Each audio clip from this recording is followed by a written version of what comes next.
हिमाचल प्रदेश में उपचुनाव का दौर चल रहा है। 3 विधानसभा क्षेत्रों और मंडी संसदीय क्षेत्र के लिए चुनाव हो रहा है। मंडी संसदीय क्षेत्र का जो उपचुनाव है वो इसलिए भी महत्वपूर्ण है क्योंकि वो खुद स्वयं मुख्यमंत्री का हलका है। यहाँ से जो भाजपा प्रत्याशी हैं वो है ब्रिगेडियर कुशाल ठाकुर जी। अभी हमारे साथ टिंच भारत के साथ बात करने के लिए मौजूद हैं। कुशाल जी, टिंच भारत में आपका स्वागत है। और सबसे पहले तो आपसे ये जानना चाहेंगे कि मुद्दे क्या हैं, किन मुद्दों को लेकर जनता के बीच जा रहे हैं? मुद्दा सिर्फ एक ही है, विकास। क्योंकि हमारा मूल मंत्र है प्रधानमंत्री जी का, सबका साथ, सबका विकास, सबका विश्वास, सबका प्रयास। और आप जानते हैं मंडी कंस्टिट्यूंसी भौगोलिक के आधार पर, आर्थिकता के आधार पर मुश्किल कंस्टिट्यूंसीज़ हैं। और यहाँ पे हाई एल्टीट्यूड एरिया भी हैं, जनजातीय क्षेत्र भी हैं, मैदानी इलाके भी हैं, अलग जगह अलग अलग फसलें होती हैं। तो मेन तो यही है कि कनेक्टिविटी कैसे लोगों तक पहुंचा जाए, लोग बाज़ार तक पहुंच पाए। तो कनेक्टिविटी एक सबसे बड़ा इशू है कि किस तरह से हम नेशनल हाईवेज़ को गति दें, स्टेट हाईवेज़ को गति दें, कनेक्टिविटी। और मैं बहुत जगह जहां घूमा मैंने देखा वहां पे सिंचाई के पानी की समस्या है, पीने के पानी की समस्या है। तो हमारे प्रधानमंत्री जी ने एक जल जीवन मिशन जो एक बहुत अच्छी स्कीम की है, तो केंद्र में इसके ऊपर थोड़ा जोर लगाऊंगा, इसको स्टडी करूँगा कि किस तरह से इससे लोगों तक फ़ायदा पहुँचे। और सबसे बड़ी बात है कि हिमाचल की खूबसूरती ये है कि यहाँ पर्यटन बहुत है और बहुत अपार संभावना है आने वाले टाइम के लिए। तो इन कुछ इश्यूज़ पे काम करूँगा।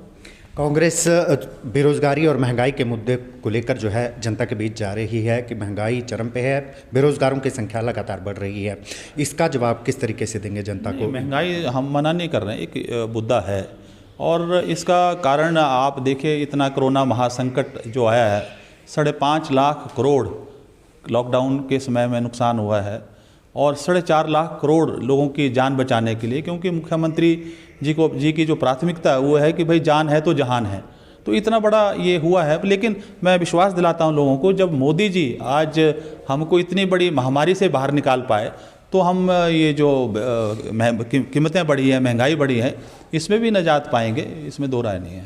आप 4 लेन प्रभावितों की लड़ाई लड़ते रहे हैं, लेकिन कांग्रेस ने आप पे आरोप लगाए हैं, चाहे वो 4 लेन को लेके हो, चाहे वो अटल टनल को लेके हो, कुछ एक पैसे को लेकर जो है आप पे आरोप लगाए हैं। उन आरोपों का किस तरीके से जवाब? नहीं, कांग्रेस को पहले तो ये बोल दो कि पढ़ तो लो, ये एक्ट क्या है, भूमि अधिग्रहण 2013। आपके विक्रमादित्य जी बोलते हैं कि जी हमने फैक्टर 2 दे दिया। उनको यही नहीं पता फैक्टर 2 क्या है, ये तो फैक्टर 4 मांग रहे हैं।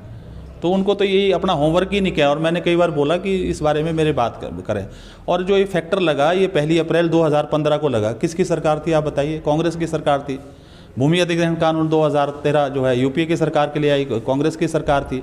2013 से लेकर 17 तक इनकी सरकार थी। मेरे को आप बताइए कि इन्होंने क्यों नहीं लागू किया, और कितना फाइनेंशियल लॉस और लोगों को जो प्रताड़ना हुई फाइनेंशियली, तो ये मूल कारण इन्हीं का है। और मैं आपको बता दूं, मैं 4 लेन संघर्ष समिति से जुड़ा था, अभी हूँ, और उनका पूरा सहयोग मेरे साथ है, क्योंकि ये राजनीतिक दल से ऊपर उठकर है। यहाँ पे सभी किसान, बागवान जो प्रभावित हैं, विस्थापित हैं, वो लोग जुड़े हैं। और जो भूमि अधिग्रहण कानून है 2013, उसमें जो भी फार्मूला दिया है उसके हिसाब से जो भी इंटाइटलमेंट्स हैं या बेनिफिट्स हैं लोगों के, वो मिलेंगे उनको।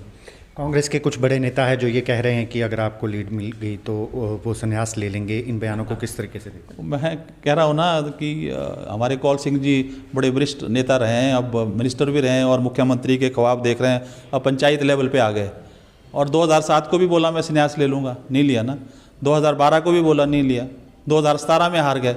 तो वो चुटकुले मारते रहते हैं, उनका बहुत सीरियसली लेने की ज़रूरत नहीं है। अंतिम प्रश्न है, आप सेना में रहे हैं, इस जो महारण चल रहा है, इसे कितनी बड़ी चुनौती मानते हैं और क्या इससे पार पाएंगे? नहीं, ये फौज की जंग अलग है, ये राजनीतिक जंग है। ये जंग जो है जनसेवा के लिए है। तो ये दोनों अलग है। एक अनुभव है, जीवन का अनुभव है, और इतनी बात जानते हैं कि भाई ईमानदारी और मेहनत से हम काम करेंगे। और इसके अलावा तो मैं ज़्यादा बात नहीं कर सकता हूँ, फौजी हूँ। तो जिस ईमानदारी और मेहनत से फौज में काम किया, उसी तरह जनसेवा में भी करेंगे। तो ये थे हमारे साथ कुशाल ठाकुर जी, जो भाजपा के प्रत्याशी हैं। यहाँ से मंडी संसदीय क्षेत्र से इनका कहना है कि अगर मंडी की जनता इन्हें संसद चुनकर भेजती है तो पूरी ईमानदारी और सत्यनिष्ठा के साथ क्षेत्र के विकास के लिए प्रतिबद्ध रहेंगे। ज़्यादा अपडेट के लिए जुड़े रहें टिंच भारत के साथ।